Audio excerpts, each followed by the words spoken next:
स्वागत करता हूं मेरे भाई आप सभी का मेरे अपने YouTube channel Mathur study centre में।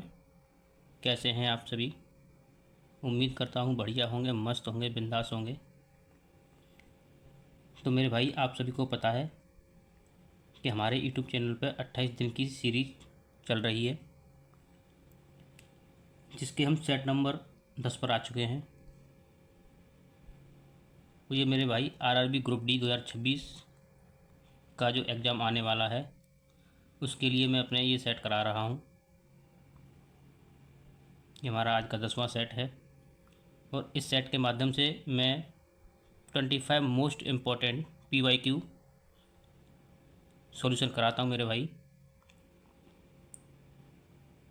वो और 25 वो क्वेश्चंस पिक कर रहा हूँ, प्रीवियस ईयर क्वेश्चंस हैं। मैं 25 वो क्वेश्चन पिक करके लाता हूँ जो अच्छे मुझे लगते हैं कि हाँ वाकई अच्छे हैं। जिन भाइयों ने अभी मेरे पिछले 9 सेट मैंने अपलोड कर दिए हैं, आपने जो देखे होंगे उनको पता होगा कि बाकी कुछ प्रश्न अच्छे हैं।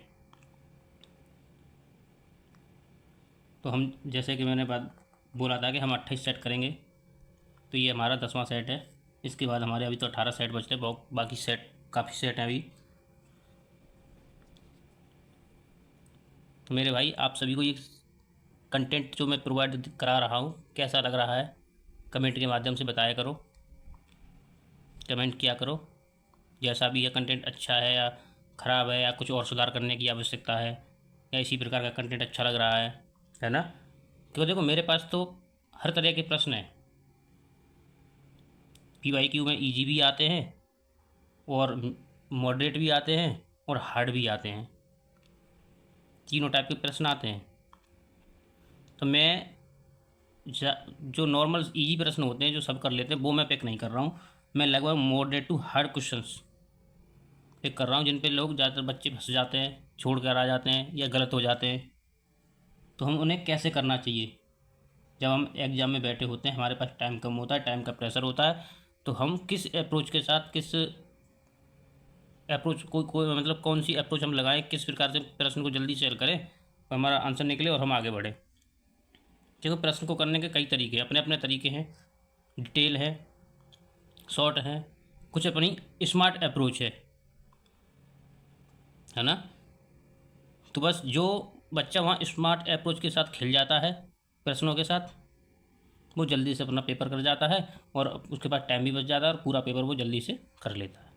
और जो थोड़ा डिटेल में पढ़े रहते हैं तो फिर वो उनके कुछ प्रश्न भी छूटते हैं, टाइम भी लगता है ना।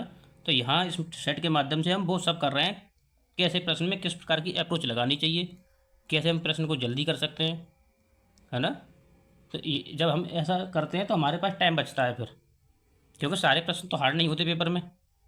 मैं तो वही करा रहा हूँ जो अच्छे हैं, लेकिन वहाँ जो 25 क्वेश्चन मैथ्स के आएंगे आरआरबी ग्रुप डी के एग्जाम में, वहाँ तो 25 क्वेश्चन हार्ड नहीं होंगे, कुछ ईजी भी होंगे, कुछ थोड़े हार्ड भी होंगे, है ना। तो वहाँ पे हमें ईजी प्रश्न में और जल्दी हमें कर लेना है, 1-2 सेकंड में ही, 3 सेकंड में ही आंसर निकाल के आगे बढ़ना है। और जो थोड़े अच्छे प्रश्न है तो उसका जो टाइम बचा लिया हमने, 2-3 सेकंड में क्वेश्चन कर दिया, उसका जो टाइम बचा वो थोड़ा टाइम हमें यहाँ दे सकते हैं, थोड़ा अच्छा प्रश्न है उस पर। तो इस तरीके से मेंटेन किया जाता है टाइम को। तो ये सब आता है सेट लगाने से, सेट करने से। क्योंकि हमारे पास पूरा अर्थमेटिक एडवांस पूरा सिलेबस में से कहीं भी कोई भी प्रश्न आ सकता है सामने। तो रैंडमली जब हमारे सामने प्रश्न आता है तो हम एकदम से उस पर पढ़ना, फिर उसको एकदम अप्रोच लगाना, वही सबसे बड़ी अच्छी चीज़ है कि किस प्रश्न में कौन सी अप्रोच लगानी है और जल्दी से प्रश्न को करना है। असली चीज़ हमें वहीं टेस्ट में पता लगती है, जब हम एग्ज़ाम में बैठते हैं तब हमें पता लगती है कि हाँ वाकई हम किस लेवल पे हैं अभी। तो इसीलिए मैं ये सेट करा रहा हूँ कि इस सेट के माध्यम से आप खुद से करो। मैं आपको आपकी स्क्रीन पे प्रश्न आता है, आप वीडियो को पॉज करो, प्रश्न को पढ़ो और जल्दी से अपना अप्रोच लगा के आंसर निकालो, उसके बाद सॉल्यूशन देखो। ठीक है। तो बस मेरा यही कहना था कि सेट के माध्यम में करा रहा हूँ, 25 प्रश्न अच्छे कराता हूँ, तो आप देखा करो, वीडियो को शेयर किया करो, लाइक किया करो, कमेंट किया करो, जिससे हमें भी पता लगे कि हाँ वाकई हम जो प्रोवाइड करा रहे हैं अपने चैनल पे वो सही है या नहीं है, कहाँ तक सही है, कितना सही है, बच्चों को पसंद आ रहा है नहीं आ रहा है, तो हमें तभी तो पता लगेगा। तो कमेंट किया करो, शेयर और बताया करो कि किस प्रकार का कंटेंट आपको दिया जा रहा है वो अच्छा है या नहीं है। ठीक है, तो शुरू करते हैं आज का अपना पहला प्रश्न सेट नंबर 10 का। आरआरबी एनटीपीसी 2025 में पूछा गया, कहता है कि यदि किसी निश्चित राशि पर 8 वर्षों का साधारण ब्याज उस राशि का 11/25 है तो प्रतिवर्ष ब्याज दर क्या है। तो देखो मेरे भाई, क्या कहता है कि मतलब उसने बोला कि उस राशि का 11/25 है, यानी अगर 11 ब्याज है किस पे, 25 पे, है ना। 25 क्या है, मूलधन। अगर मैं कह दूँ कि 25 प्रिंसिपल है तो उस पर कितना ब्याज मिलता है, 11। लेकिन कितने टाइम में, 8 सालों में, 8 वर्षों का साधारण ब्याज उस राशि 11/25 है। ये 8 सालों की बात है। तो मेरे भाई, हमारी जो रेट परसेंट होती है वो वार्षिक होती है, हम वार्षिक वार्षिक कैलकुलेट करते हैं। तो ये तो 8 वर्षों का क्या हो गया, ब्याज हो गया। जो हमें चाहिए वार्षिक रेट, तो क्या करेंगे हम, 8 से इसको डिवाइड कर देंगे, क्या हो जाएगा, 11/25 अट्ठे 200 होता है, 11/200। और हमें रेट परसेंट चाहिए तो क्या कर देंगे, 100 का मल्टीप्लाई 100%। तो ये हो गया 200, तो ये 200 बन जाएगा, तो 2 जीरो यहाँ से खत्म, क्या रहेगा 11/2। और 11/2 का मतलब हो गया 5.5%। तो हमारी रेट आ जाएगी 5.5%, ऑप्शन डी। इस तरीके से जल्दी से करना, आगे बढ़ना है।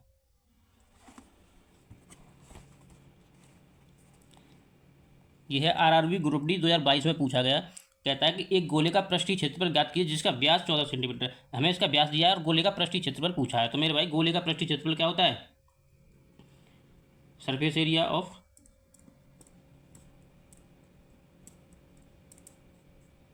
आपका स्पेयर, ये होता है मेरे भाई 4πr²। ठीक है, तो अब हम लगाएंगे 4, पाई की वैल्यू 22/7, r²। अब हमें दिया है व्यास, तो व्यास क्या होता है, रेडियस का दोगुना, यानी 2r। हम कह सकते हैं 2r बराबर 14 है। तो r बराबर कितना हो जाएगा, 2 से डिवाइड कर देंगे, कितना आ जाएगा 7। तो हम r की जगह लगा देंगे 7, यानी 7 × 7। अब 7 से 7 कट गया, मल्टीप्लाई करेंगे तो यूनिट डिजिट से देख लेते हैं, 7 दूनी 14, 4 4 चौके 16, 6 आएगा यूनिट डिजिट पे हमारे। तो यूनिट डिजिट पे 6 आएगा, तो हमारा ऑप्शन यूनिट डिजिट पे एक ही है, 6 का 616। अब करोगे तब भी यही आएगा, तो क्यों हम पूरा करें, हमें जल्दी से करना, आगे बढ़ना है। तो हमें यूनिट डिजिट से हमने करा, हमारा आंसर आ जाएगा 600, क्योंकि यूनिट डिजिट पे 6 आ रहा है। ये है आज का तीसरा प्रश्न, आरआरबी ग्रुप डी 2019 में पूछा गया, कहता है एक घनाभ का आयतन जिसकी लंबाई, चौड़ाई और ऊंचाई क्रम से 3, 4 और 5 सेमी है। कोई एक घनाभ है इस तरीके का। अब घनाभ जानते हो, एक बॉक्स की तरह बनता है,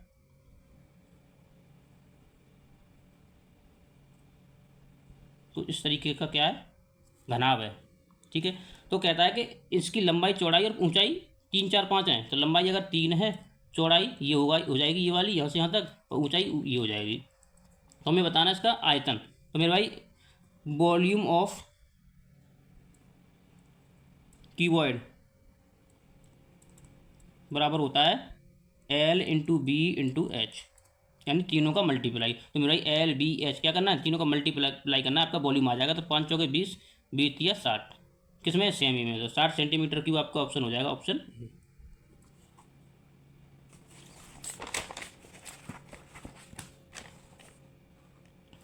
यह है, इसके वैल्यू निकालनी है हमें। आरआरबी ALP 2024 में पूछा गया। अब देखो इसमें क्या करना है, यह है 64/25, इसकी पावर है -3/2, मल्टीप्लाई 2/5 की पावर होल पावर 4 है, डिवाइड है ये 5 यहाँ लिखा है ना, क्योंकि स्क्वायर, देखो आप जानते हो स्क्वायर जो होता है ना, अंडर रूट जिसे कहते हैं, उसकी पावर क्या होती है, इसकी पावर 1/2 बनती है, जब यहाँ 2 लिखा होता है, या ना लिखा हो तब भी। और जब इसके अंदर 3 लिखा हो तो क्या बनता है, 1/3।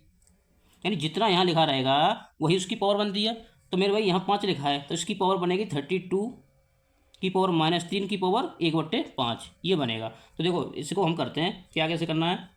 अगर मैं इसको लिख दूँ, ये 64 किसका वर्ग है, 8 का, तो ये और ये 25 5 का, तो मैं इसे लिख दूँ 8/5 का क्या, होल स्क्वायर। इस पूरे की पावर कितनी है, -3/2, ये वाली मल्टीप्लाई, ये मैंने लिख दिया 2 की पावर 4, अलग अलग करके लिख दे रहा हूँ 5 की पावर 4। ठीक है, ये डिवाइड में आएगा, और ये होता है 32 को मैं लिख सकता हूँ 2 की पावर 5। तो जब मैं इसके अंदर अंदर क्या, मैं ऐसे ही लिख दे रहा हूँ 2 की पावर 5, 32 को लिख दिया, इस पूरे की पावर कितनी है -3। और जब मैं ये हटाऊंगा ना ऊपर से तो इसकी पावर पूरे की क्या बन जाएगी 1/5। मैंने अभी बताया था तो जो यहाँ लिखा रहता है वही उसकी पावर बन जाती है। तो इसका मतलब होगा इसकी पावर 1/5 होल पावर। तो देखो इसे करते हैं तो जब इसको करेंगे तो ये 2 से 2 कट जाएगा, ये हो जाएगा 8/5 की पावर -3। 2 से 2 कट गया, मल्टीप्लाई करने पर घातों का गुणा हो जाता है। ये हो गया 2 की पावर 4 और 5 की पावर 4 डिवाइड। अब इसको घातों का गुणा करेंगे तो 2 से करेंगे तो कितना हो जाएगा -15 है ना। और -15 का फिर 1/5 से मल्टीप्लाई करेंगे तो क्या हो जाएगा 5 से 15 कट जाएगा 3 पे, यानी 5 दिया 15। तो ये आएगा 2 की पावर -3, यही आएगा। अब हमें क्या करना है, अगर ये माइनस की पावर है, अगर मैं इसको उल्टा कर दूँ 5/8 लिख दूँ तो क्या हो जाएगी पावर प्लस की, यानी 5 की पावर 3 और ये 8 की पावर 3 मल्टीप्लाई 2 की पावर 4 और ये 5 की पावर 4। और मैं इसको भी उल्टा कर दूँ डिवाइड में तो ये हो जाएगा 2, ये भी माइनस किया, ये हो जाएगी 2 की पावर 3। ठीक है। अब देखो क्या करना है, मैं इसी रूप में लिख लूँ। अगर मैं इसको लिख दूँ ये 5 की पावर 3 है, यहाँ 5 की पावर 4 है, ठीक है। अगर मैं इसको 2 के रूप में लिख दूँ तो 8 को क्या लिख सकता हूँ 2 की पावर 3 और 3 पावर पहले से है तो 2 की पावर 3 और 3 पावर ऊपर पहले है तो क्या हो जाएगा मल्टीप्लाई, तो 2 ये हो जाएगी 5 की पावर 3। ऐसे लिख सकता हूँ मैं 2 की पावर 9, क्योंकि घातों का क्या हो जाएगा मल्टीप्लाई। तो 2 की पावर 4 5 की पावर 4। अब अगर मैं मल्टीप्लाई में से लिखना चाहूँ तो ये 2/3 का चला जाएगा ऊपर, ये हो जाएगा, पलट जाता है ना, उल्टा हो जाता है मल्टीप्लाई करने पर।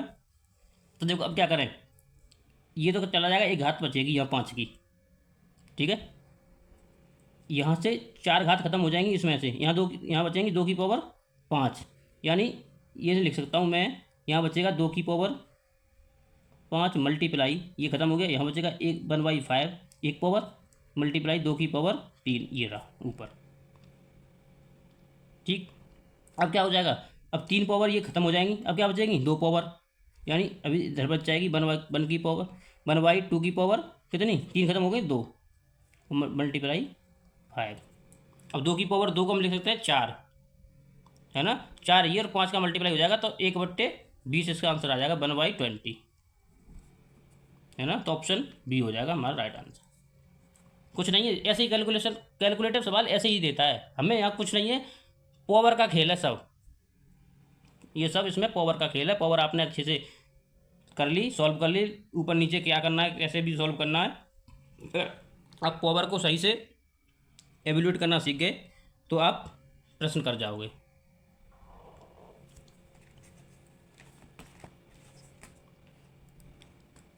ये है आरआरबी एनटीपीसी 2024 में पूछा गया।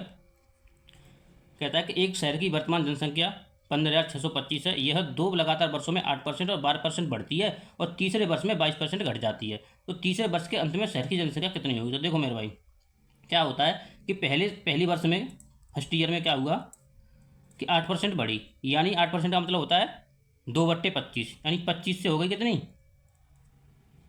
27, क्योंकि 8% का मतलब होता है, आपने परसेंटेज पढ़ा होगा तो क्या होता है 8% का मतलब 2/25, यानी पहले 25 थी तो 2 बढ़ के 27 हो गई। दूसरे साल में क्या हुआ कि 12% बढ़ती है, तो 12% का मतलब होता है ये 4 का 2 गुना था, ये 4 का 3 गुना है, तो 4% की वैल्यू क्या होती है 1/25, तो 12% की क्या आ जाएगी 3/25, यानी 25 से इस बार बढ़ गई कितनी 3, तो ये हो गई 28। अब तीसरे ईयर्स में क्या हुआ, तीसरे ईयर्स में घट जाती है ये कितनी 22%, तो 22% का मतलब 11/50 कह सकते हैं, है ना। तो 11/50 यानी 50 से 11 घट के कितनी हो जाएगी 39, ठीक है। अब उसने बोला कि वर्तमान जनसंख्या इतनी है, यानी मैं कह सकता हूँ 25 और मल्टीप्लाई करूँगा तो ये हो जाएगा 625 मल्टीप्लाई 50। मैं पूरा कैलकुलेशन नहीं कर रहा, मैं ऐसे लिख देता हूँ। और हमें चाहिए 27, 28 और 39 की वैल्यू, यानी इसके मल्टीप्लाई की वैल्यू हमें चाहिए। तो देखो ये रिप्रेजेंट करेगा किसको, इतने को 15,625 को, इसको रिप्रेजेंट करेगा। तो देखो मेरे भाई ये कट जाएगा 625 से किस पे, ये जाएगा 625 से 25 बार, फिर 25 का मल्टीप्लाई 625 से करोगे तो 25 बार चला जाएगा ये, ठीक है। और अभी ऊपर 50 है, यानी 25 से ये 2 पे चला जाएगा, यानी ये हो गया 1/2, ये इसका 1/2 है, ठीक है। करोगे तो 1/2 आएगा। और हमें इसी की तो वैल्यू चाहिए, तो इसमें क्या करते हैं, मल्टीप्लाई करते दो, तो 2 से ये कट जाएगा, 27 तो कटेगा नहीं, ये भी नहीं कटेगा, तो 28 कट जाएगा कितने पे, 14 पे। अब आप करके देखो, यूनिट डिजिट से लगा के देखो, 9 चौके 36, 6 आएगा, 6 सत्ते 42, 2 आएगा, यूनिट डिजिट पे आपका आंसर 2 आएगा, यानी ऑप्शन ये नहीं हो सकता, ये नहीं हो सकता, क्योंकि यूनिट डिजिट पे यहाँ 0 है। अब हमें चाहिए कौन सा, 2 डिजिट यूनिट डिजिट पे 2 हो। अब लगा के देख लो डिजिटल सम, तो देखो 7 और 2 9, 0, यानी ये पूरे पूरे का डिजिटल सम क्या आएगा, 0 आएगा। तो देखो लगा के देखते हैं, 4 और 4 8 और एक 9, 9 खत्म, यहाँ 2 आएगा, तो ये नहीं होगा, तो ऑप्शन एक ही बचा हमारा, ऑप्शन डी। इस तरीके से करना है, ये नहीं कि पूरा मल्टीप्लाई करने बैठ गए, पूरा मल्टीप्लाई करोगे तो इसी में फंसे रह जाओगे फिर, है ना। ऐसे तो ये अप्रोच लगानी होती है एग्जाम में कि हम, और बहुत से बच्चे क्या करेंगे, उनका मल्टीप्लाई करने बैठ जाएंगे, मल्टीप्लाई करेंगे फिर, तो जब मल्टीप्लाई करके आप कैलकुलेशन को बड़ा बना लोगे तो कैसे ईजी कर पाओगे, फिर नहीं कर पाओगे। तो हमें बस दिखाना है कि हमने ये कर लिया, है ना। मल्टीप्लाई का मतलब मैं अब इसकी कैलकुलेशन करूँ या ऐसे ही छोड़ दूँ, बात तो वही है। मुझे तो इसकी संख्या बतानी कितनी है, तो मैं यहाँ से करके बता दूंगा। अब यूनिट डिजिट लगाया, यूनिट डिजिट से मेरे 2 ऑप्शन खत्म हो गए, फिर डिजिटल सम लगाया, वहाँ से मेरा आंसर मिल गया। मैं बार बार कहता हूँ कि यूनिट डिजिट और डिजिटल सम दोनों भाई, दोनों तबाही। अच्छे अच्छे प्रश्न की कमर तोड़ के रख देते हैं, 2 भाई दोनों तबाही। तो हो गया, यूनिट डिजिट से हो गया, 2 ऑप्शन यूनिट डिजिट से गए, और 2 ऑप्शन में डिजिटल सम से हमारा आंसर मिल गया।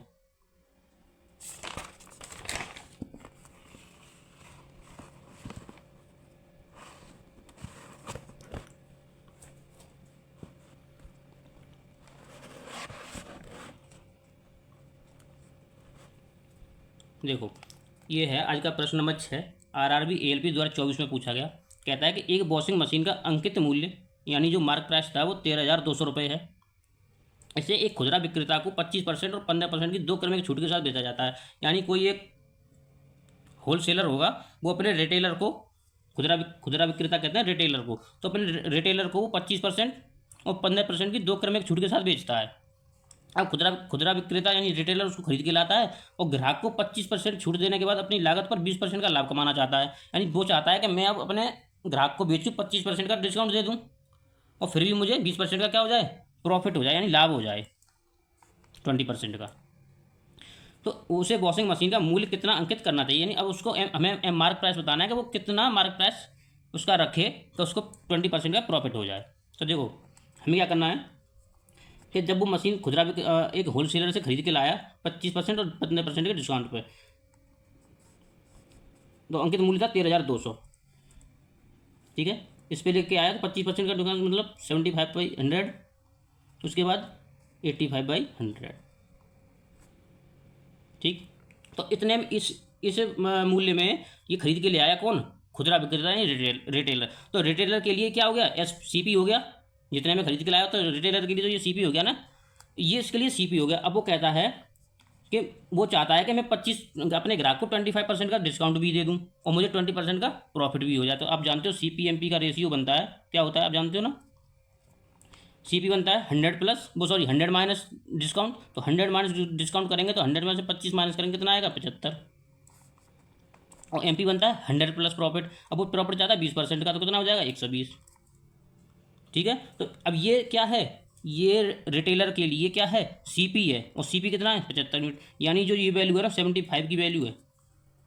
तो हमें चाहिए उसका मार्क प्राइस, अंकित मूल्य, यानी 120 यूनिट की वैल्यू। तो ये करना है, 75 से 75 गया, आपके 2 जीरो से यहाँ से 2 जीरो खत्म हो जाएंगे, और 5 से ये 17 पे चला जाएगा, 5 से ये 20 पे चला जाएगा, 20 से ये 6 पे चला जाएगा, नीचे सब खत्म। अब क्या करना है, मल्टीप्लाई करना है, करके देखो, यूनिट डिजिट लगा के देखो, 6 सत्ते 42, 2 आएगा, 2 दूनी 4 आएगा। अब 4 3 ऑप्शन में है ना, तो डिजिटल सम लगा के देख लेते हैं, तो ये तो ऑप्शन होगा नहीं।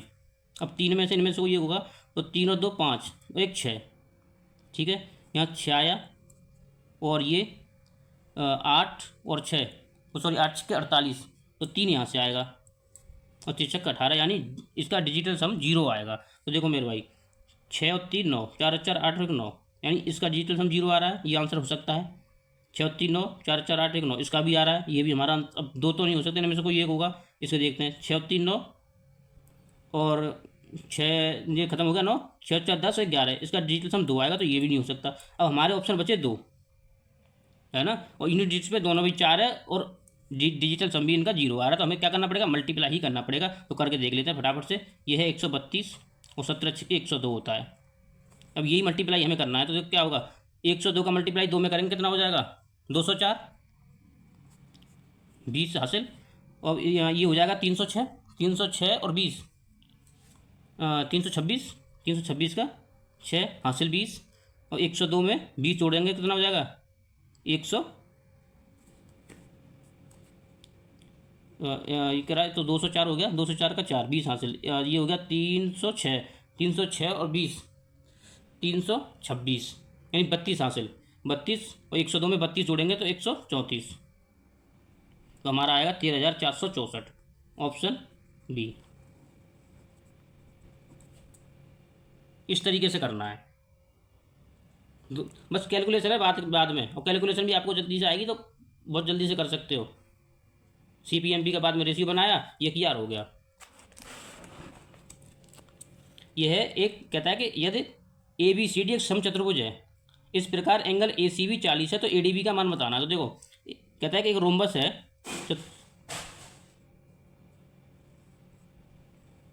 एक रोम्बस है ABCD,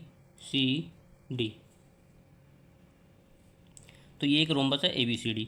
तो फिर वो कहता है कि इसमें एंगल ACB, आप रोम्बस को जानते हो कि इसकी सभी भुजाएं कैसी होती हैं, बराबर होती हैं, है ना। और इसके जो विकर्ण होते हैं ना, डायगोनल, वो एक दूसरे को क्या करते हैं, समद्विभाजित करते हैं।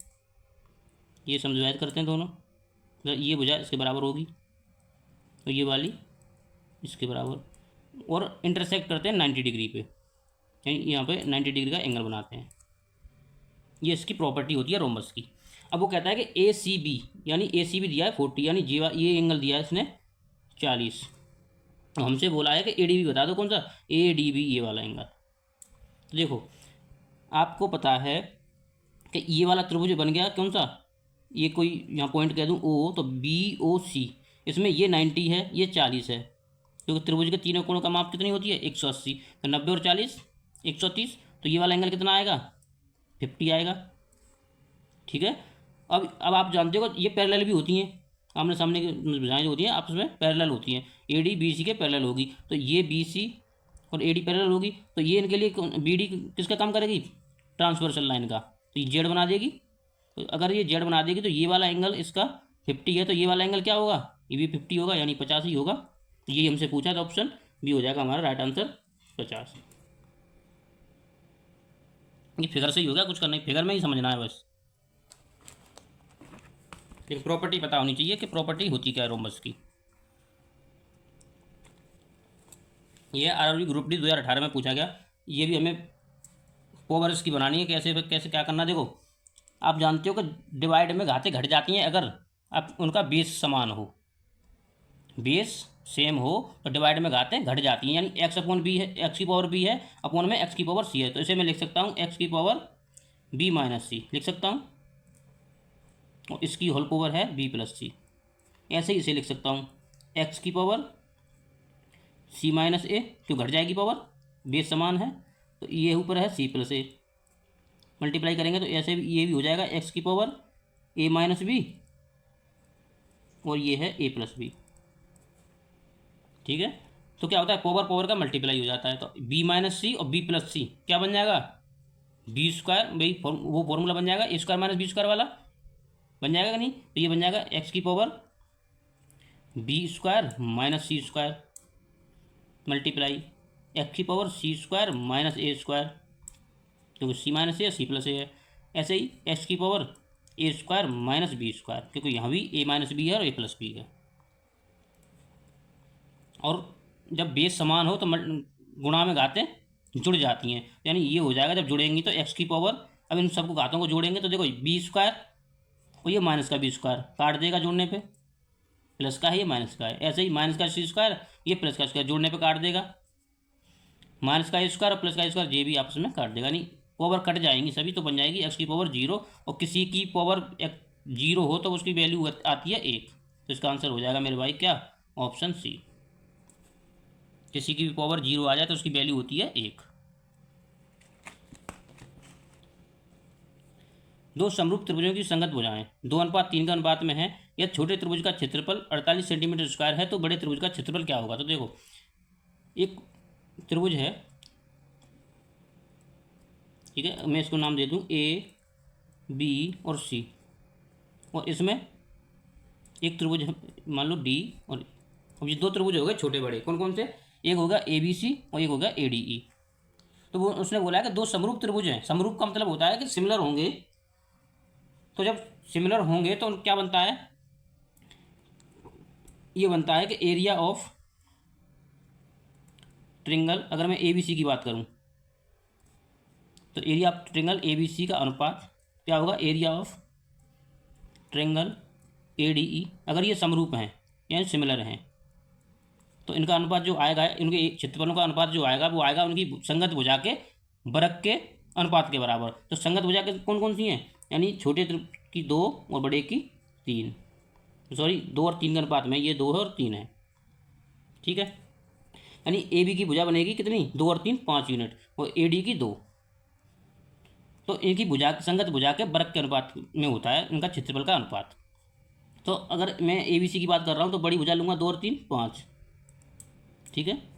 ए डी की इस त्रिभुज की बात कर रहा हूँ तो भुजा लूँगा 2, इनका कर दूंगा स्क्वायर, क्योंकि इनके एरिया का जो स्क्वायर का अनुपात जो सॉरी इनके एरिया का जो अनुपात आता है वो उनकी संगत भुजा के बरक के अनुपात के बराबर होता है। तो हम इस तरीके से करेंगे। अब इनका स्क्वायर करेंगे तो ये आएगा ऊपर 25 और नीचे आएगा 4। उसने बोला छोटे त्रिभुज का क्षेत्रफल 48 सेंटीमीटर स्क्वायर है, छोटे वाले का।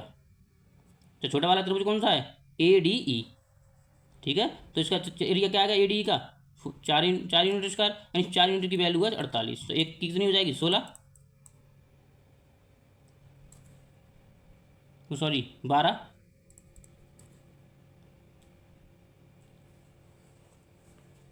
12 हो जाएगी। और हमें चाहिए किसकी? बड़े त्रिभुज की। तो बड़ा त्रिभुज कौन सा है? ए बी सी, जो कितनी है? अच्छा भाई गलत लिख गया है। क्या है कि उसने बोला था कि संगत भुजाओं का अनुपात, यानी छोटे त्रिभुज की भुजा 3 है तो बड़े की, छोटे त्रिभुज की 2 यूनिट है तो बड़े की 3 है। हमने बड़े की अलग 3 बना दी, यानी 5 बना दी। मेरे भाई पूरी ये संगत भुजा ना ए बड़े वाले की ये 3 थी, तो हमने इसको 3 बना दिया। तो ये पूरी 3 है, ये 2, तो ये 1 रह जाएगी। कितनी? 1। तो हम बड़े की बात कर रहे हैं तो यहाँ 3 आएगा, यानी 9 यूनिट बनेगा ये, 9/4, ठीक है। ये 3 है, मैं यहाँ लिख देता हूँ साफ साफ, ये बनेगा 3/2 का होल स्क्वायर। और इसका वर्ग करेंगे तो हो जाएगा 9/4, और 4 यूनिट की वैल्यू है कितनी? 48। तो 4 से कट जाएगा 12 पे। और हमें चाहिए किसका एरिया? बड़े त्रिभुज का। तो बड़े त्रिभुज यानी 9 यूनिट का, 12 9 108, इसका मल्टीप्लाई कर देंगे तो 108 सेंटीमीटर हमारा आंसर आ जाएगा, ऑप्शन डी। लिखने में गलती कर दी हमने, 3 इसको लिख दिया। ये संगत भुजाओं का छोटे और बड़े का, छोटे की भुजा 2 थी तो बड़े की 3 थी, ये पूरी 3 थी।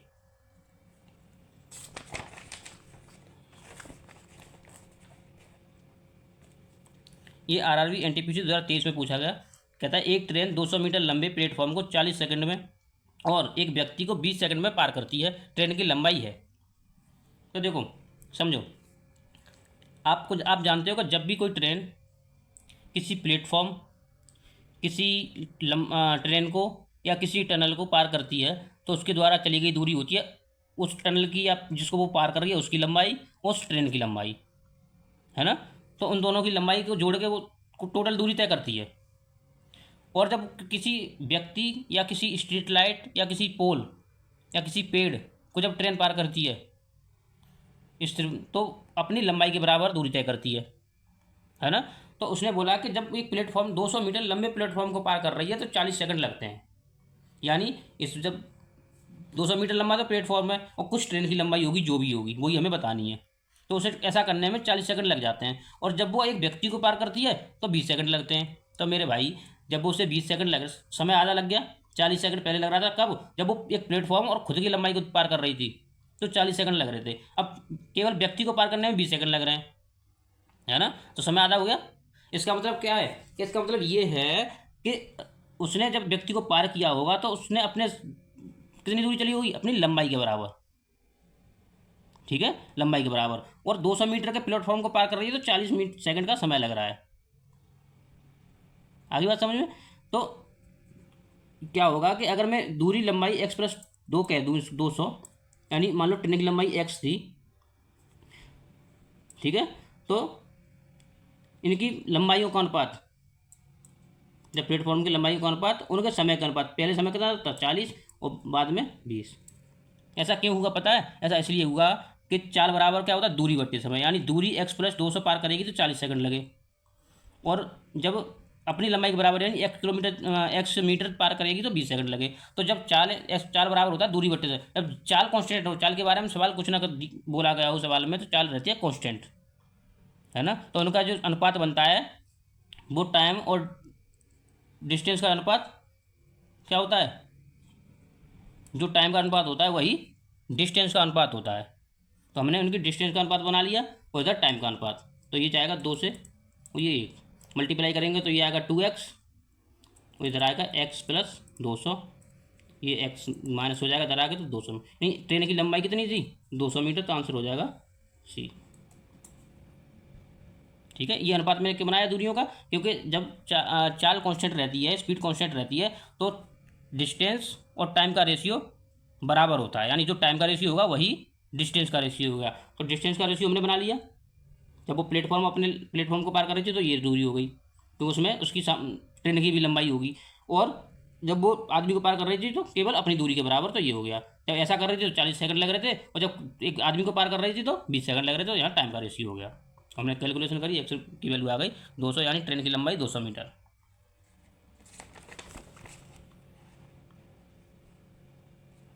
देखो मेरे भाई, ये है आरआरबी ग्रुप डी 2022 में पूछा गया ट्रिग्नोमेट्री का अच्छा सवाल है।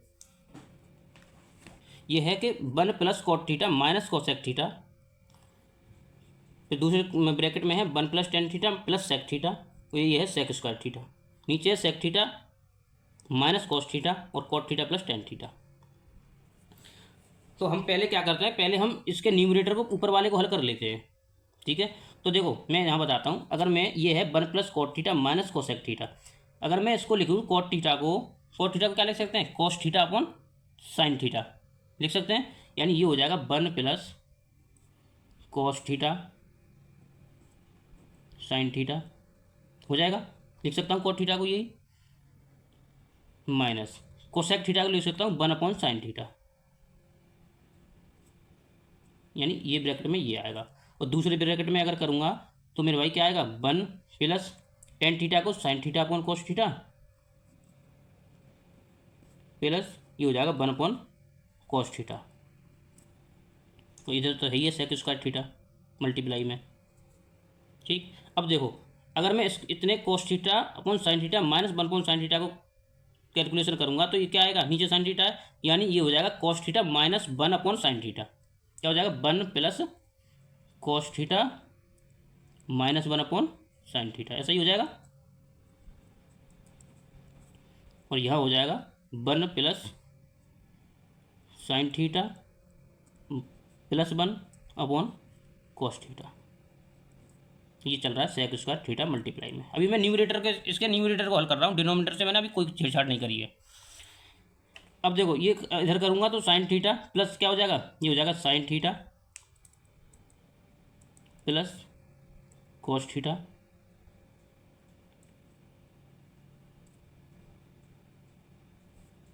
-1 हो जाएगा, sine theta plus cos theta -1 upon sine theta, ठीक। और ये बन जाएगा मेरे भाई 1 प्लस सॉरी कोस थीटा दे जाएगा तो cos theta plus sine theta, ठीक है, प्लस 1 अपॉन में कोस थीटा, यही हो जाएगा। एक एक चीज़ बताते हुए चल रहा हूँ स्टेप बाइज, ठीक है यहाँ तक। अब देखो यहाँ समझो ये मल्टीप्लाई में सब कुछ, तो ये बन गया मेरे भाई, अगर मैं sine theta plus cos theta को ए कह दूँ तो ये बन जाएगा ए, और इसको 1 को बी कह दूँ तो ए माइनस बी, और जब बन जाएगा ए प्लस बी, क्योंकि मैंने cos theta plus sine theta को ए कह दिया, तो ये बन जाएगा ए माइनस बी और ए प्लस बी। तो ए माइनस बी और ए प्लस बी आप जानते हो क्या होता है, ए स्क्वायर माइनस बी स्क्वायर, यानी ये बन जाएगा sine theta plus cos theta का होल स्क्वायर -1 का होल स्क्वायर, ये बन जाएगा ऊपर, और नीचे मल्टीप्लाई हो जाएगा तो sine theta cos theta multiply में है सेक स्क्वायर थीटा। ये जैसे कि तैसे ही चल रहा है अभी, है ना। अब देखो, अब मैं स्टेप थोड़ा वो करूँगा क्योंकि नीचे स्पेस कम है, क्योंकि अभी हमें डिनोमिनेटर भी हल करना है। तो देखो, ये साइन प्लस कॉस थीटा का होल स्क्वायर है, अगर इसे ओपन करोगे तो क्या बन जाएगा, sine square theta plus cos square theta, ठीक है, प्लस में 2 साइन थीटा कॉस थीटा। अब जानते हो कि sine square theta plus cos square theta बनेगा तो उसकी वैल्यू क्या होती है, 1 होती है। तो 1 वैल्यू बनाएगा उसका, और प्लस में आएगा क्या, 2 साइन थीटा कॉस थीटा। तो जहाँ प्लस बनाएगा और ये माइनस का 1 है तो +1 और -1 क्या हो जाएगा, कैंसिल आउट, कट जाएगा। ये खोलूंगा तो बनाएगा कि नहीं आएगा, उसमें sine square theta plus cos square theta आएगा, उसकी वैल्यू में क्या लगा दूंगा, 1 लगा दूंगा तो 1 आएगा, प्लस में 2 साइन थीटा कॉस थीटा, और 2 साइन थीटा कॉस थीटा आएगा तो साइन थीटा कॉस थीटा यहाँ भी है, तो साइन थीटा और कॉस थीटा ऊपर कट जाएगा। तो क्या रह जाएगा, इस सब का, इस वाले का मतलब टर्म का जो वैल्यू आएगी वो 2 आ जाएगी, और मल्टीप्लाई में है सेक स्क्वायर थीटा। आ गया समझ में, इतना करा है बस और कुछ नहीं करा। इसका क्या खेला है, खोला है स्क्वायर, मतलब वर्क किया है, होल स्क्वायर है, होल स्क्वायर खोला है a + b का, तो a + b का होल स्क्वायर खोलेंगे तो a स्क्वायर यानी साइन स्क्वायर बन जाएगा, इसे खोलूंगा तो कॉस स्क्वायर बन जाएगा, और sine square theta plus cos square theta की वैल्यू 1 होती है, और 1 आएगा तो ये -1 है तो ये कट जाएगा, फिर आएगा प्लस में 2 साइन थीटा कॉस थीटा, तो साइन थीटा कॉस थीटा ये भी कैंसिल आउट कर देगा, वैल्यू आएगी 2, और सेक स्क्वायर थीटा इसके साथ चल रहा था, तो ये हो गया 2 × सेक स्क्वायर थीटा। ये हो गया हमारा न्यूमरेटर, ये हमने अभी तक न्यूमरेटर सॉल्व किया इसका। अब आते हैं डिनोमिनेटर में। तो देखो डिनोमिनेटर क्या है इसका, ये है सेक, मैं यही लिख दे रहा हूँ क्योंकि स्पेस कम है थोड़ा, तो सेक थीटा को मैं लिख सकता हूँ क्या, 1/cos theta, 1/cos theta minus cos theta. अभी मैंने पलट के लिख दिया बस, ठीक है। अब इसमें करेंगे, कॉट थीटा को क्या लिख सकता हूँ, कॉस थीटा अपॉन में sine theta plus sine theta, और टेन थीटा को लिख सकता हूँ साइन थीटा अपॉन में कॉस थीटा। ये तो करा है। अब देखो ये जाएगा इधर तो ये बन जाएगा 1 - cos square theta upon cos theta, तो इधर बन जाएगा, नीचे साइन थीटा कॉस थीटा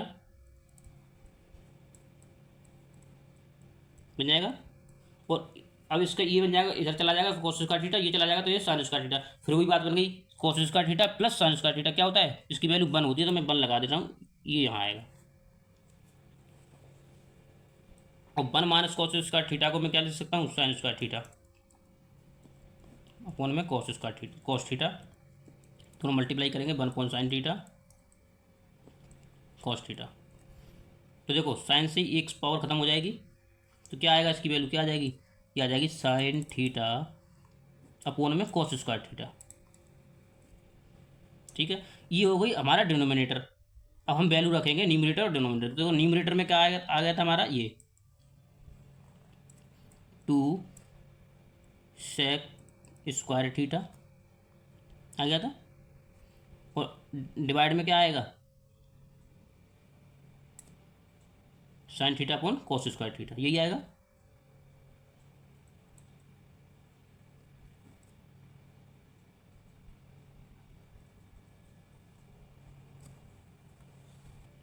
तो यहाँ तक ठीक है। अब मैं इसे क्या लिख सकता हूँ, 2 सेक स्क्वायर थीटा, और नीचे कॉस स्क्वायर थीटा है तो ये साइन थीटा, और कॉस स्क्वायर थीटा को मैं ऊपर लेके आऊँगा तो क्या बन जाएगा, ये भी सेक स्क्वायर थीटा, यानी सेक स्क्वायर थीटा से सेक स्क्वायर थीटा कट जाएगा, और साइन थीटा ऊपर चला जाएगा तो क्या हो जाएगा, 2 कोसेक थीटा। ये हमारा क्या हो जाएगा, ये हमारा आंसर आएगा 2 कोसेक थीटा, ऑप्शन बी। ये थोड़ा लेंथी सवाल था, कुछ नहीं था, बस सॉल्यूशन करना था जल्द, और कुछ नहीं था, क्योंकि हमें इस रूप में दिया था तो हमने इस वजह से बदलना पड़ा। ये जो है इसकी सॉल्यूशन करने की जरूरत नहीं है, इसकी वैल्यू जो आती है, इसकी वैल्यू 2 आती है, ठीक है। अभी मैंने पूरा करके दिखाया था, लेकिन इसकी वैल्यू क्या आती है, 2 आती है, तो हम ये 2 और ये सेक स्क्वायर थीटा, यानी ऊपर बन जाता 2 सेक स्क्वायर थीटा, तो हमें नीचे का सॉल्व करना पड़ता और हम जल्दी से करके आंसर लगा देते, ठीक है। तो इसकी याद रखो, 1 + cot theta minus cosec theta हो, और 1 + tan theta minus sec theta हो, तो इसकी वैल्यू 2 होती है।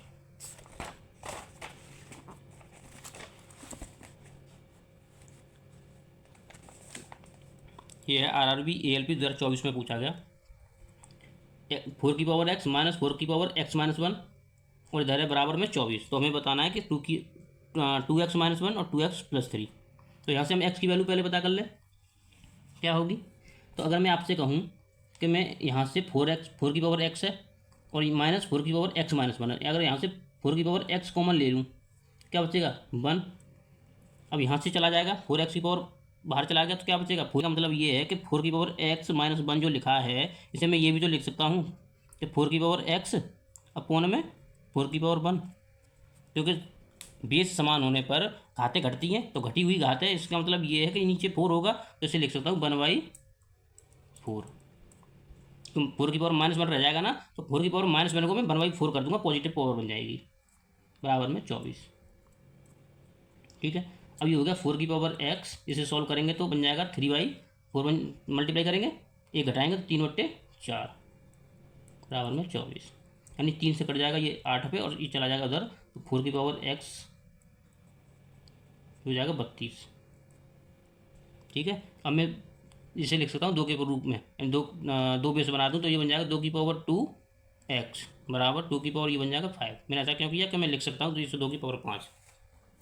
तो जब आधार समान हो तो घातों की तुलना की जाती है, इसका मतलब 2 की पावर एक्स 2x बराबर हो जाएगा 5, और हमें निकालना है x की वैल्यू को, तो x की पावर आएगी 5/2 यानी कितनी 2.5, तो हमें चाहिए 2x माइनस 1। तो देखो 2.5 आ गया, इसको मल्टीप्लाई करेंगे 2 के साथ क्या आएगा 5 आएगा -1, फिर मल्टीप्लाई करेंगे 5 + 3, तो 5 + 3 करेंगे 8 आएगा, यानी ऊपर आएगा 4 नीचे आएगा 8, ये कट जाएगा 1/2, आंसर हो जाएगा 1/2 ऑप्शन सी।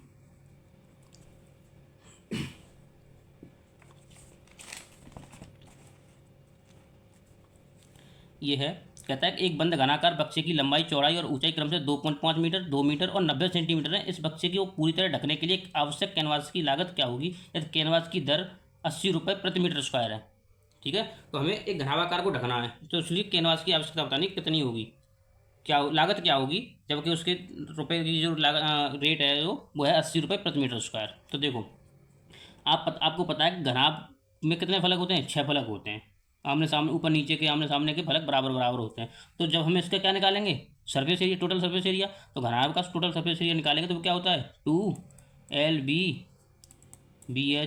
प्लस प्लस हो जाए plus BH plus HL, LB plus BH plus HL, क्योंकि दो बाहर क्यों है, क्योंकि सब दो फलक होते हैं, ऊपर नीचे टॉप और बॉटम, और साइड वाले दो और आमने सामने का और पीछे का दो, तो 2 कॉमन हो जाता है। तो यहाँ से हम लगाएंगे तो ये कितना हो जाएगा, देखो LB का मल्टीप्लाई करेंगे तो L ये है, B इतना, 2.5 और 2 का मल्टीप्लाई करेंगे 5 हो जाएगा, है ना, प्लस B, अब ये देखो सेंटीमीटर में तो उसको मीटर में बनाएंगे तो 100 से डिवाइड करेंगे तो आ जाएगा 0.9 मीटर। ठीक, तो यानी 0.9 से 2 का मल्टीप्लाई करेंगे तो बन जाएगा 1.8 प्लस HL, यानी 0.9 से 2.5 का मल्टीप्लाई करेंगे 25 में 225 होता नहीं, आंसर ये होगा 2.25। अब इन सबको जोड़ेंगे हम तो कितना बन जाएगा, ये बन जाएगा हमारा 9 देखो 5 आएगा और 0 आएगा, 8 तो 10, 1 3 4 और 5 9 पॉइंट आएगा, तो 9 पॉइंट मल्टीप्लाई हो जाएगा 2 से, यानी 9.05 आएगा, मल्टीप्लाई 2 से तो हो जाएगा 18.10, ये हो जाएगा 18.10।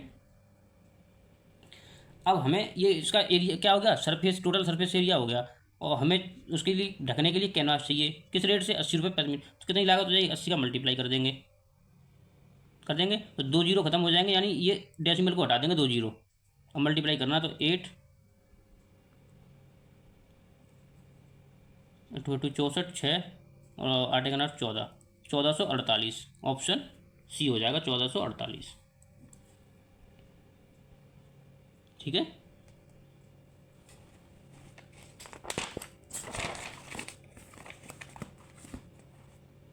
यह RRB ALP 2025 में पूछा गया, कहता है A+A B C मिलकर निश्चित कार्य को 40 दिनों में पूरा करते हैं, BC मिलकर उसी कार्य को 60 दिनों में पूरा करते हैं, B A की तुलना में 25% अधिक कार्यकुशल है, A B और C मिलकर 30 दिनों तक कार्य करते हैं, B अकेला शेष कार्य को कितने दिनों में पूरा करेगा। तो देखो ये कहता है कि A और तीनों मिलकर जब काम करते हैं तो वो कर देते हैं कितने दिनों में 40 दिनों में, और जब B और C मिलकर काम करते हैं तो कर देते हैं 60 दिनों में। तो हम क्या करेंगे LCM लेंगे, LCM आएगा 120, यानी इनकी क्षमता निकालेंगे तो 30, ये आएगी 3 और ये आएगा 2। आगे बात समझ में।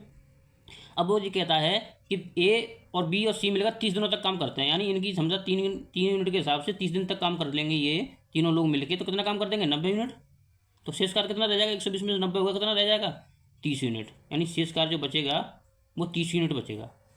ठीक है, अब इस 30 यूनिट को कौन करेगा, अकेला बी करेगा, अकेले बी करना है ना शेष कार्य, वो चले गए। लेकिन उसने एक शर्त और बोली है इधर, क्या बोला है कि बी जो है ना, बी वो ए से 25% अधिक कार्यकुशल है, यानी ए की 25% का मतलब होता है 1/4। अगर ए 4 करता है तो ये 5 करता है। ठीक है, लेकिन अगर बी प्लस सी की क्षमता आई है 2 और इन तीनों की आई है 3, यानी तो ए की कितनी आएगी, एक आएगी क्या नहीं आएगी, और यहाँ आ गई 4। तो ऐसा कैसे हो सकता है, एक ही मतलब एक ही व्यक्ति की कार्य क्षमता अलग अलग कैसे हो सकती है, तो सेम बनाना पड़ेगा। तो अगर मैं एक बनाना चाहूँ, इसको कार्य क्षमता को 4 से डिवाइड करूँगा, तो फिर इसको भी 4 से डिवाइड करूँगा, क्योंकि इनका रेशियो तो है ही। तो बी की आ जाएगी 5/4। अब बी जो कार्य करेगा ना शेष कार्य कितना 30 यूनिट, किस क्षमता से, 5/4 की क्षमता से। तो 5/4 का मतलब हो गया 5 नीचे आएगा, 4 ऊपर चला जाएगा, 5 से ये 6 पे जाएगा, 6 चौके 24, यानी शेष कार्य जो काम बी करेगा ना कितने दिनों में, 24 दिनों में। तो हमारा आंसर हो जाएगा ऑप्शन डी। हमें ये शर्त जो दी है वो इसीलिए दी है कि हमें ये बनाना पड़ेगा, क्योंकि एक ही व्यक्ति की, एक ही यहाँ आई एक और एक ही यहाँ आई 4, अलग अलग कैसे, व्यक्ति एक ही है, तो हमें उसकी क्षमता सेम करनी पड़ेगी। तो सेम करनी है तो अगर मैं 1 यूनिट बनाऊंगा इसकी क्षमता को, तो 4 से डिवाइड करूँगा, तो फिर इसमें भी 4 से डिवाइड करूँगा, तो ये हो जाएगी बी की 5/4। और शेष कार्य बी को करना कितना 30 यूनिट, किस रेट की क्षमता से, 5/4 की क्षमता से। तो 5/4 का मतलब 5 नीचे 4 ऊपर चला जाएगा लौट के, तो 5 से 5 कहती है 6 चौके 24। ये भी एक ट्रिग्नोमेट्री का क्वेश्चन है। ये कहता है कि ये आया था आरआरबी ग्रुप डी 2022 में। ठीक है, तो हमें क्या करना है, देखो हमें इसको वैल्यू निकालनी है, क्या होगी, किसके इक्वल इसकी वैल्यू आएगी। तो करते हैं, यह sign theta 1 plus cos theta, 1 plus cos theta minus sine square theta. ठीक है, तो अगर मैं कह दूं, अगर मैं नीचे देखूं 1 plus cos theta minus sine square theta है, तो अगर मैं 1 इसके साथ लिख दूं, यानी 1 माइनस साइन स्क्वायर थीटा लिख दूं, चलो मैं लिखता हूँ, ये है ऊपर sign theta 1 plus cos theta, और मैं इसके साथ लिखूंगा तो कॉस थीटा पहले लिख दे रहा हूँ, और plus 1 minus sine square theta ऐसे लिख सकता हूँ, है ना। और इधर मल्टीप्लाई में है sec theta plus tan theta, तो इसको लिख देते हैं हम क्या, सेक थीटा को 1 upon cos theta plus sine theta upon cos theta लिख सकते हैं, और ये है हमारा 1 माइनस साइन थीटा। ठीक है, इतना मैंने कर दिया। अब क्या करना है, देखो अगर 1 माइनस साइन स्क्वायर थीटा को लिख सकता हूँ मैं कॉस स्क्वायर थीटा, तो कॉस स्क्वायर थीटा लिख दूंगा, तो cos theta plus cos square theta हो जाएगा। तो मेरा भाई कॉस क्या आ जाएगा, कॉस थीटा में कॉमन ले लूँगा, तो ये हो जाएगा sign theta 1 plus cos theta, और मैं कॉस थीटा जब लिख दूंगा कॉस स्क्वायर थीटा लिख दूंगा, तो कॉस थीटा कॉमन लूँगा, तो कॉस थीटा यहाँ रह जाएगा 1 और अंदर रह जाएगा क्या प्लस कॉस थीटा। ऐसा इसलिए किया मैंने कि ये सेम फिर ये कट जाएगा, कट गया, इनटू में आएगा 1 प्लस, देखो नहीं यहाँ कॉस थीटा यहाँ कॉस थीटा, तो जुड़ जाएंगे ऊपर ऊपर ऊपर, तो साइन थीटा अपॉन में कॉस थीटा, और ये है 1 माइनस साइन थीटा। अब देखो ए प्लस बी और ए माइनस बी फिर से बन गया ए स्क्वायर माइनस बी स्क्वायर, तो ये तो बन गया साइन थीटा इधर अपॉन में कॉस थीटा, ये तो कट गया, ये रह गया, तो ये बन गया 1 plus sine theta 1 minus sine theta A square minus B square. तो ये लिखा जाएगा ए 1 का स्क्वायर यानी 1 माइनस साइन स्क्वायर थीटा, तो ये फिर से बन जाएगा 1 माइनस साइन स्क्वायर थीटा, और 1 माइनस साइन स्क्वायर थीटा को लिख सकता हूँ कॉस स्क्वायर थीटा अपॉन में कॉस थीटा। तो कॉस अब मल्टीप्लाई होंगे तो ये दोनों क्या कर देंगे, काट देंगे, तो क्या रह गया साइन थीटा। तो हमारा ऑप्शन हो जाएगा ऑप्शन डी साइन थीटा।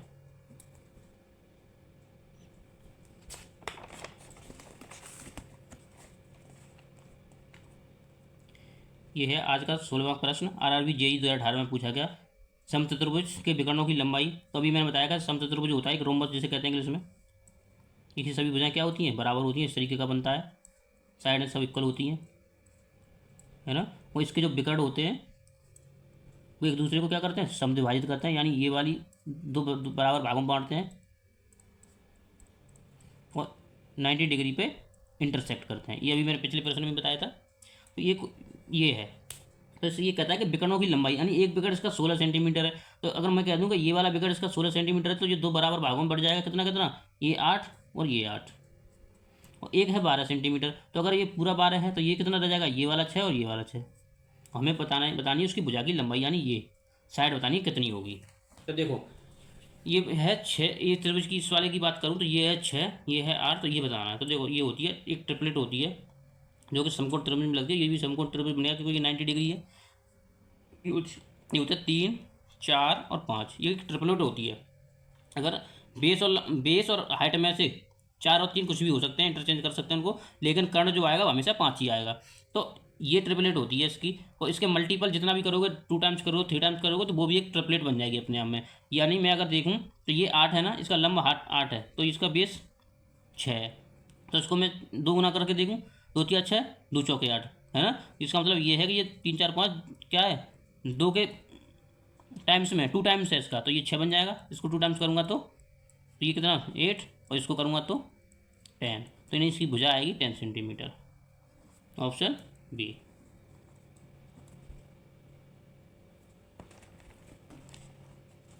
ये है आरआरबी एनटीपीसी 2023 में पूछा, कहता है एक व्यक्ति को एक वस्तु 330 में बेचने पर 12% की हानि होती है, यदि वह उसे 367.50 में बेचता है तो उसका लाभ या हानि प्रतिशत क्या है। तो देखो मेरे भाई, जब उसे 330 में बेचता है ना तो 12% का लॉस हो जाता है। यानी कितने में बेचता है, 12% के लॉस के हिसाब से बेचेगा, कितने में बेचेगा, 88% में, है ना। अब वो कहता है कि अगर इतने में बेचता है 367.50 में, तो बता दो उसे लाभ होगा या हानि होगा और कितने प्रतिशत होगा, ये हमें बताना है। ठीक है, तो मैं क्या करूँ, अगर पॉइंट हटाना है तो 2 जीरो बढ़ा सकता हूँ ऊपर 100 से मल्टीप्लाई करके। अब देखो ये 11 से कट जाएगा 3 पे, यानी 3000, ये 11 से 8 पे कट गया। अब किससे कट सकता है, 25 से, 25 से इसको काटूंगा तो 25 से कम 25, कितने 5 बचेंगे, 25 दूनी 50, 120 पे, और 25 से काटूंगा तो 25 से कम 25, कितने बचेंगे 11, 25 चौके 117, 25 सत्ते 175, और ये जीरो, जीरो से जीरो ये उड़ में तो कट जाएगा। तो 12 से इसको काटेंगे तो कट जाएगा, नहीं नहीं कटेगा, 12 से नहीं कटेगा ये, तो इसे इधर काट लो, 4 से ये 2 पे और 4 से ये 3 पे। अब ये 3 से कट जाएगा, 3 चौके 12, 2 3 नम 27, है ना। अब क्या करना है, ये सब कुछ कट गया, यहाँ 49 रह गया, यहाँ 2 इधर चला गया मल्टीप्लाई में, तो 49 दूनी 98, 98% पे बेच देगा वो, है ना। कितने बेच देगा, 98% में, यानी ये सेलिंग प्राइस ही तो आ रहा है 98% में। और हमेशा कोई भी चीज़ अपने आप में 100% होती है, तो कितना कम है, 100% से 2% कम है, यानी अभी भी उसको लॉस होगा, कितने परसेंट का, 2% का लॉस होगा। तो ऑप्शन डी हो जाएगा हमारा राइट आंसर, क्योंकि जब 330 में बेचा था तो 88% हमने सेलिंग प्राइस लगा लिया था उसका, 12 माइनस करके। तो जो भी 100 में हम माइनस से करते हैं तो वो लॉस हो जाता है, जितना करते हैं और जितना ज़्यादा बेचते हैं 100 से जो जितना ज़्यादा आता है वो हमारा प्रॉफिट होता है। तो मैं 100 से ज़्यादा तो आया ही नहीं, 100 से कम ही आया है, कितना आया है 98%, तो कितना कम है अभी भी 100 में, 2% कम है, यानी 2% का उसको अभी भी लॉस है। तो ऑप्शन डी हमारा राइट आंसर होगा।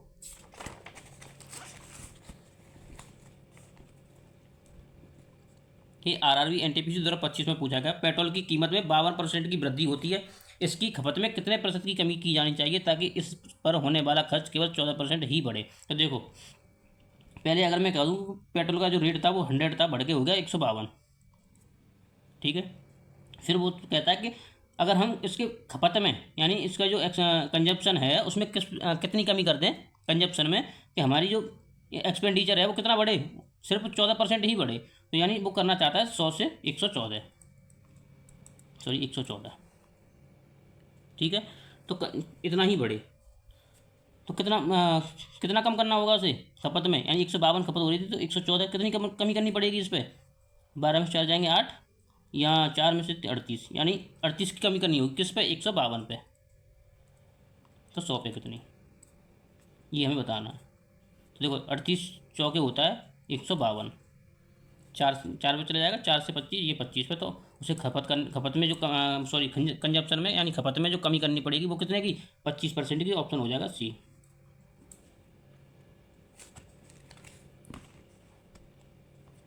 यह है आरआरबी ग्रुप डी 2019 में पूछा गया, एक त्रिभुज एबीसी में एंगल एबीसी 90 डिग्री और बी ए बराबर बी सी है, तो कोण ए और सी के क्रम से क्या है, कोण बताना है और सी की माप बतानी है। देखो समकोण त्रिभुज है,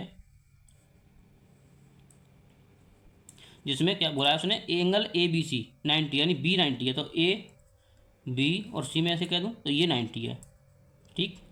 और बी ए मतलब ये वाली साइड और ये बी सी ये वाली साइड आपस में बराबर है। तो मेरे भाई जब भी ऐसी ऐसी कंडीशन हो ना, तो देखो एक त्रिभुज के तीनों कोणों की माप क्या होती है, 180, ये 90 है, तो इन दोनों कोणों की बची हुई कोणों की माप कितनी होगी, 90 होगी, तो ये अकेला 90 है तो ये 90 होगी। अब जब भी और ये साइड दोनों बराबर है तो ये कहलाता है समद्विबाहु समकोण त्रिभुज, समद्विबाहु समकोण त्रिभुज, यानी दो भुजाएं बराबर है तो समद्विबाहु समकोण त्रिभुज। तो ये भुजा बराबर है तो इसके सामने वाला भी एंगल वही होगा जो इसके सामने होगा, है ना। तो 90, अब 90 इन दोनों को मिला के 90 बनेगा, है ना। तो बराबर बराबर दो भागों में बढ़ जाएगा, यानी 90/2 हो जाएगा, तो कितना कितना आएगा, 45 45, यानी ये भी एंगल 45 का होगा और ये भी एंगल 45 का होगा। तो ये रेशियो बनता है जब भी ये भुजा का रेशियो बराबर हो ना, एक एक यूनिट, तो ये बनता है √2 यूनिट, ये भुजा का रेशियो बन जाता है, ठीक है। एंगल आएगा 45 45, ऑप्शन बी हो जाएगा हमारा राइट आंसर। तो इस भुजा के सामने दोनों भुजा बराबर है, बराबर है तो आमने सामने कोण भी कैसे होंगे, बराबर ही होंगे। तो 90 बनाना था, 90 इनका सम था ए और सी का, तो आधा आधा हो जाएगा, तो दोनों भागों में बराबर बढ़ जाएगा, तो 45 45 हो गया।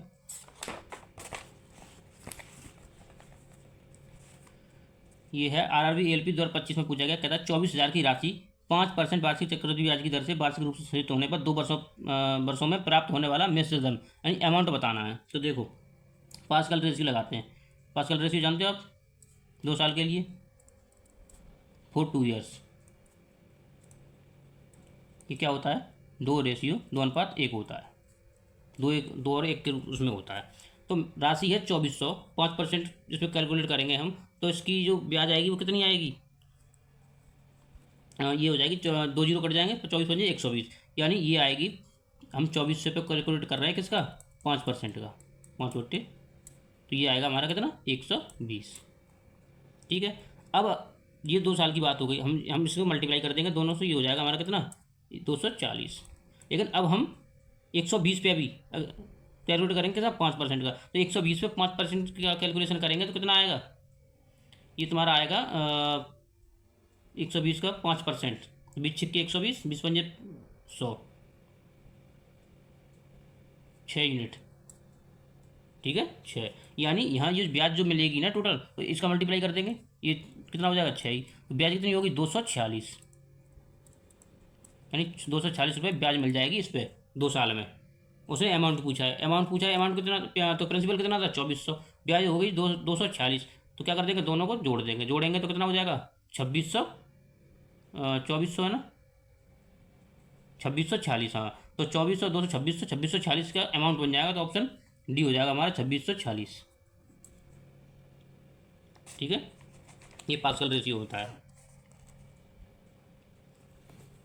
यह RRB ग्रुप डी 2019 में पूछा गया, कहता है कि एक डीलर 2 वस्तुएं एक्स और वाई प्रत्येक को 600 रुपये में खरीदता है, वह दोनों का अंकित मूल्य समान रखता है, वह एक्स को 25% और 15% की 2 क्रमिक छूट देकर बेचता है और फिर भी 216 का लाभ कमाता है। यदि वह बाई को 46% की एकल छूट पर बेचता है तो बाई पर उसका लाभ प्रतिशत क्या है। तो देखो मेरे भाई, अच्छा सवाल है, कैसे बनाना है, देखो 2 वस्तुएं एक्स और वाई, तो दोनों को खरीदता है 600 रुपये में, उनका यानी उनका जो कॉस्ट प्राइस है वो सेम है और अंकित मूल्य भी वो समान रखता है। लेकिन जब एक्स को बेचता है तो 25% और 15% की 2 क्रमागत छूट देकर बेचता है, तब भी जब ऐसा करता है तब भी उसको क्या होता है, 216 का प्रॉफिट हो जाता है, यानी उसने खरीदा तो दोनों को 600 रुपये में था, लेकिन जब उसने बेचा ना तो प्रॉफिट हुआ उसको कितना, 200, पहली एक्स वस्तु पे कितने का, 216 का, तो कितने में बेच दिया होगा उसने, 816 में, है ना, 816 में बेच दिया होगा। अब वो क्या कहता है, तो इसमें बेच दिया होगा। अब वो कहता है फिर भी 216 का लाभ प्राप्त होता है, बाई को 46% की एकल छूट पर बेचना हो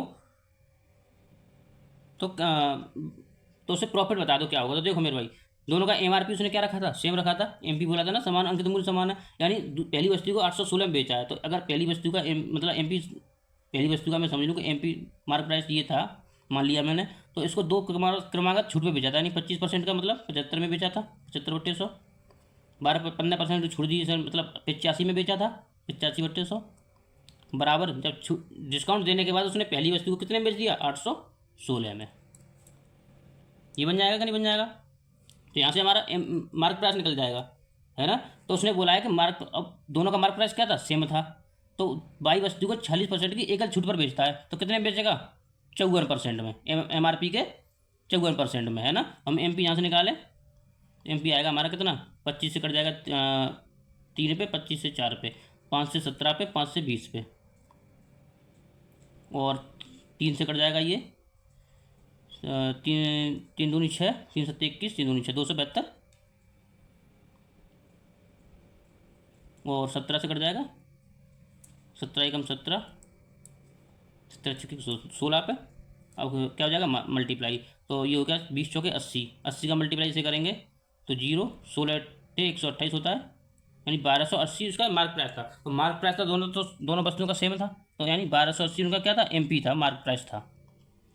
अब दूसरी बाई वस्तु को उसने MP पे 46% की एकल छूट के साथ बेचा है, तो कितने बेचा होगा, 1280 का क्या कर देंगे, 54% कैलकुलेशन कर देंगे, तो ये क्या निकल जाएगा इसका, दूसरी वस्तु वाला SP, है ना। तो यहाँ से देखो 0 से 0 गया, अब क्या करना है, मल्टीप्लाई कर दो, फिर 10 से डिवाइड कर देंगे, क्योंकि कटेगा नहीं। तो 54 अट्ठे कितना होता, 8 चौके 32, 3 8 पंजे 40, 8 पंजे 40, 400 और 32, 432। तो 432 का 2 आएगा, 43 आंसर मतलब हासिल हो जाएगा, ठीक है। 54 दूनी 108 होते हैं, 108 और 43 151, एक आएगा 15 हासिल हो जाएगा।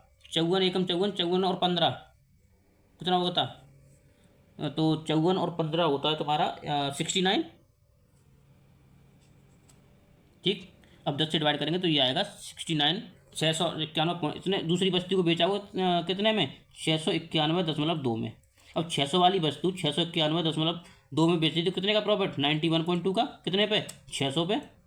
तो हमें ये तो बताना है कि कितने परसेंट का प्रॉफिट हो गया, 0 से 0 खत्म, 6 से डिवाइड करेंगे, 6 इतना आएगा, 6 कम 6, ये बचेंगे 6 पंजे 30, पॉइंट 6 दूनी 12, यानी 15.2% का उसको क्या होगा, प्रॉफिट होगा। ऑप्शन डी हमारा राइट आंसर होगा, ठीक है। इस तरीके से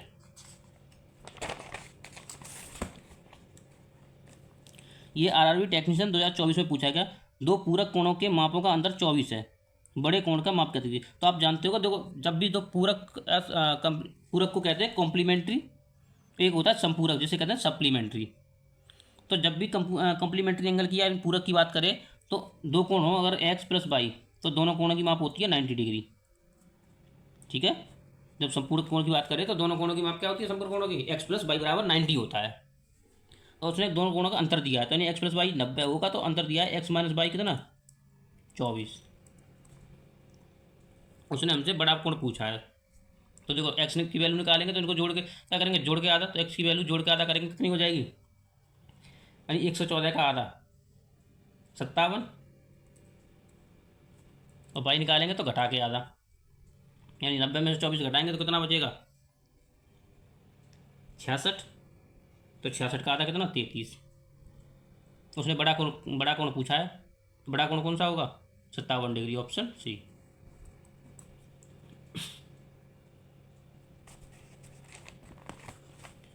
ये है RRB ALB 2025 में पूछा गया, यदि A और B समीकरण x² प्लस 3x माइनस 4 बराबर 0 के मूल हैं, तो A upon B sorry A upon A plus A upon sorry 1/a plus 1/b plus AB का मान क्या है, ये हमसे पूछा है। ये द्विघात समीकरण दिया है और उसके मूल बोला है कि A और B इसके मूल हैं।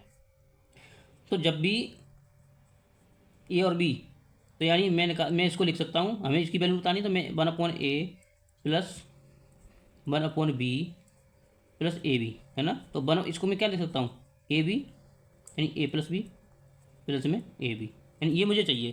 तो देखो A प्लस बी कैसे आएगा, यानी A और B क्या है, इस द्विघात समीकरण के मूल हैं।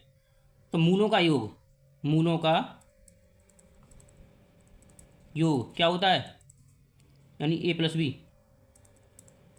क्या आएगा, ये होता है -b/a, -b/a। तो -b यानी x का गुणांक होता है b, x का गुणांक b होता है, तो -b/a, तो माइनस b कितना है 3 और a कितना है 1, तो ये आएगा -3। और मूलों का गुणनफल, तो a और b तो गुणनफल चाहिए, मूलों का गुणनफल ये क्या होता है, यानी ए बी ये किसके बराबर आता है, सी अपॉन ए, किसके, सी अपॉन ए। तो सी कितना है, -4, और ए तो हमारा कितना है, यानी ए होता है एक्स स्क्वायर का गुणांक, तो ये 1 है, ये -4 आएगा।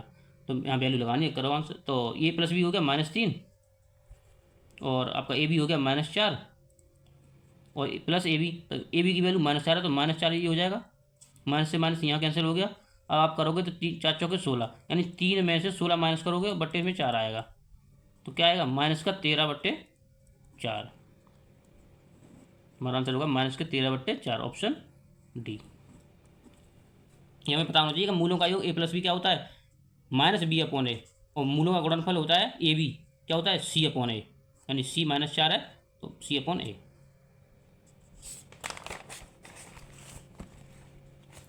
देखो, एक स्कूल में 6 छात्रों की लंबाई क्रम से 160 सेंटीमीटर, 175, 42, 142, 136, 148 और 182 सेंटीमीटर है। उनकी लंबाई का माध्य ज्ञात कीजिए। माध्य मतलब, और बोलता है कि दशमलव के 2 स्थानों तक। तो माध्य का मतलब एक तरह से एवरेज। तो अब आप निकालोगे तो इन सबको ऐड करोगे, है ना। तो ऐड करके आप किससे डिवाइड करोगे, 6 से, तुम्हारा आंसर आएगा। तो कर लो ऐड सबको, 5, 7 और ये 13, 13, 21, 21 और 2, 23, तो 3 आएगा। 2 कैरी हमें अगले वाले में जोड़ देंगे। 6 2 8, 8 और 7 15, 15 और 4 19, 19 और 3 22, 22 और 4 26, 26 और 8 34 के 4 आएंगे। हासिल 3 आगे जोड़ देंगे, 4 और 1 5, 5 और 1 6, 6 1 7 8 9, होगा 943। 6 से डिवाइड करना है तो कर दो फटाफट से, 6 कम 6, 3 बचेंगे, 6 पंजे 30, 4 बचेंगे, और 6 सत्ते 42, कितने बचेंगे, 6 सत्ते 157 आ गया आपका। तो 157 तो है ही नहीं, एक ही ऑप्शन में है, ऑप्शन डी। तो ये होगा, आगे करने की जरूरत भी नहीं है। तो एक तो तरीका ये है कि सबको जोड़ के उससे डिवाइड कर दो, और एक तरीका ये है कि जैसे अगर मैं एवरेज, मतलब एक तरीका का एवरेज ही तो होता है माध्य, तो माध्य एवरेज होता है। अगर मैं कह दूं कि सबकी एवरेज के रूप में अगर सबका 160 ले लूँ मैं अपनी तरफ से, ठीक है, तो 160 से ये कितना कम है, पहले वाले का 0, कितने पे, 1 पे, तो 1 का मल्टीप्लाई करेंगे 0 ही आएगा। ये 160 से कितना ज़्यादा है, +15 ज़्यादा है। मल्टीप्लाई 1 से करेंगे क्योंकि एक ही व्यक्ति की है, इंडिविजुअल, तो +15 ही आएगा। ये कितना कम है 160 से, 12 कम है, 142, 136, 160 से कितना कम है, 24, 148 कितना कम है, ये तुम्हारा कम है माइनस, सॉरी ये मैंने 142 था ना, तो ये 18 आएगा, 18, और ये आएगा -12, ठीक है। और 182 कितना ज़्यादा है 160 से, ये तुम्हारा ज़्यादा है 22 + 22, है ना। तो अब सबको माइनस, सबको देख लो कितना कम ज़्यादा हो रहा है। तो 15 और 22 कितना होगा, 37, 37 तो पॉजिटिव होगा, है ना। और ये माइनस में कितना आएगा, 18 12 30, 30 और ये 54, कितना ये किस, इससे कितना ज़्यादा है माइनस में, 4 और 14, कितने लोगों पे, 6 लोगों पे, 6 में बांट देंगे, कितना आएगा, 6 दूरी 12, 2, ठीक है, पॉइंट 36 18, 2 36 18, यानी मैं लिख सकता हूँ 2, अब 3 3 आएगा तो 2.34, ये माइनस में, यानी हमने लिया था कितना, 160, हमने कितना लिया था, 160, यानी 160 में से हमें इतना माइनस करना है। तो 160 में से इतना माइनस करेंगे तो कितना आएगा, यहाँ आएगा 6, यहाँ आएगा तुम्हारा 6, ठीक है, यहाँ 9 में से यहाँ 7, फिर यहाँ 5 और ये पॉइंट यहाँ पे, यानी 157.66 आएगा, यानी 157 लगभग आ जाएगा। तो ऑप्शन डी हो गया हमारा आंसर। इस तरीके से हम कर सकते हैं।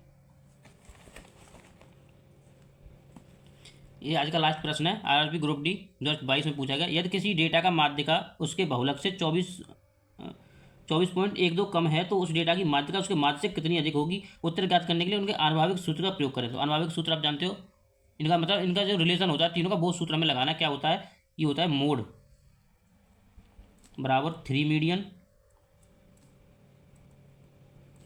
-2 मीन, हिंदी में कहते हैं बहुलक बराबर 3 माध्यिका, मीडियन को कहते हैं माध्यिका। -2 माध्य। ठीक है, तो उसने बोला है कि किसी डेटा की माध्यिका जो है उसके बहुलक से 24.12 कम है, यानी बहुलक से कम है। तो बहुलक को मैं अगर कह दूं कि x है तो ये 3 तो है ही है, x की माध्यिका कितनी कम है, x माइनस 24.2, इतनी कम है, -2 माध्य। ठीक है, अब मैं 2 माध्य निकाल लूँगा तो क्या करूँगा, 2 ये पॉजिटिव हो जाएगा, 2 माध्य बराबर ये x उधर चला जाएगा तो ये होगा 3x, यानी मल्टीप्लाई कर देंगे तो 3x, एक्स इधर जाएगा माइनस का, तो 3x में से माइनस कट जाएगा तो 2x, इसका मल्टीप्लाई कितना आएगा, 3 दूनी 6, 3 एकम 3, 3 चौके 12, 1 3 दूनी 6 7, यानी 72.36। ठीक है, अब मैं अगर 2 से, क्योंकि मैंने हमें किसका वो चाहिए, हमें चाहिए कि माध्यिका जो है वो माध्य से कितनी कम है, कितनी अधिक है, माध्यिका माध्य से कितनी अधिक है। तो हमें माध्यिका हमने कितनी ली थी, हमारी x माइनस 24.12 थी माध्यिका।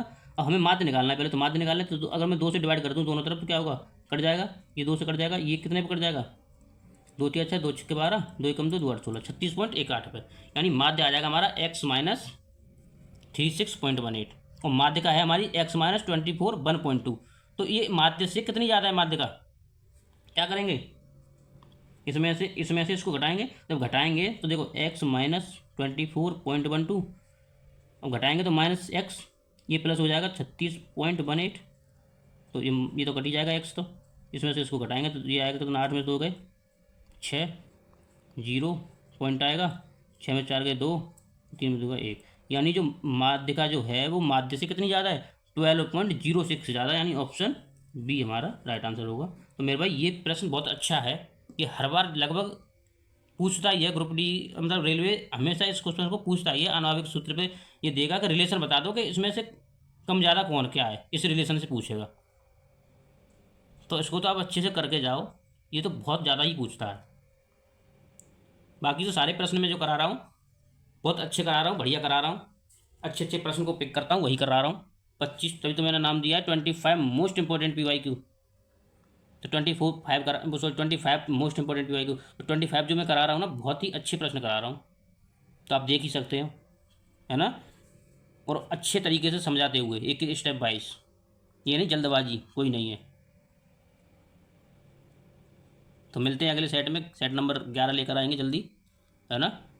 तो वीडियो कैसी लगी, अच्छी लगी तो लाइक कर दो, शेयर कर दो, कमेंट कर दो, फैला दो वीडियो को, और जिस भाई ने भी अभी चैनल सब्सक्राइब नहीं किया है सब्सक्राइब कर लो, बेल आइकन प्रेस कर लो, जिससे मेरे आने वाले बाकी सेटों का भी नोटिफिकेशन आपको मिले जल्दी से और आप जाके देखें। ठीक है, तो मिलते हैं सेट नंबर 11 में।